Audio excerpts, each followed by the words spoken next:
Finding the right name is another challenge for new parents. The April issue of American Baby has a guide to help you come up with the best name for your little one. And for more, we are joined by Laura Kalehoff, executive editor of American Baby. Thanks for being with us, Laura. Thanks for having me. I've often wondered why my parents named me Betty. Not even in, the top 1,000? It hasn't been for more than a decade, so Yeah. you're a true original, All right, Betty. well, hopefully parents out there can maybe get a name that's a little more popular if they wish. What's the first way of going about picking a name? Well, one way is to combine your two favorites. Lots of times you love a name, your partner doesn't.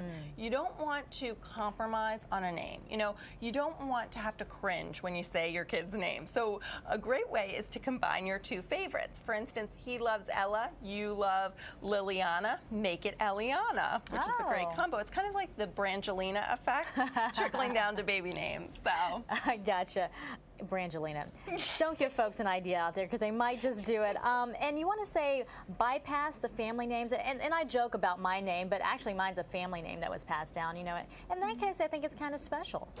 It is. It's a really neat way to commemorate a loved one. So, but you don't necessarily always love the name, even though you love the relative. That's true. That is a very good point to make because a lot of times you get attached to the person, and then your child is stuck with that name, and they're not really sometimes they just don't fit. Sometimes the name doesn't fit the person. Right, or it doesn't fit your last name. So what you can do is you can pick, let's say it's Uncle Donald.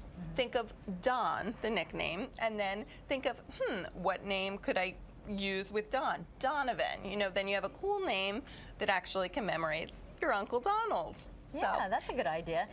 And some people are also thinking about maybe using a last name as a first name. That way you can get, the woman's maiden name in there somehow, perhaps. I mean, that might be an easy way to do that. That's hugely popular now. And it's not just traditional names like Scott and Jackson. It's gone into names like Dempsey, for instance. One of our readers, she named her daughter Dempsey after her mother's maiden name because her mother had passed away before she was born, which I thought was so great to do that.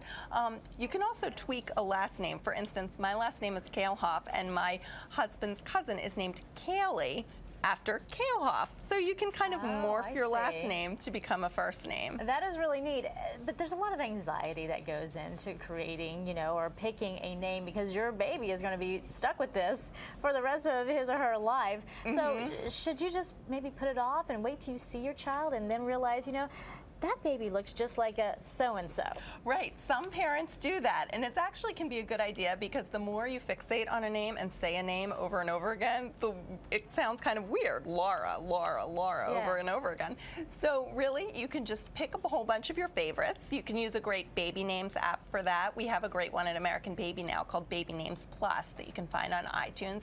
And basically pick a bunch of your favorites and then wait until baby is born and, think, see which one of the 6 is best for him. Yeah, no, that makes a lot of sense. That really does.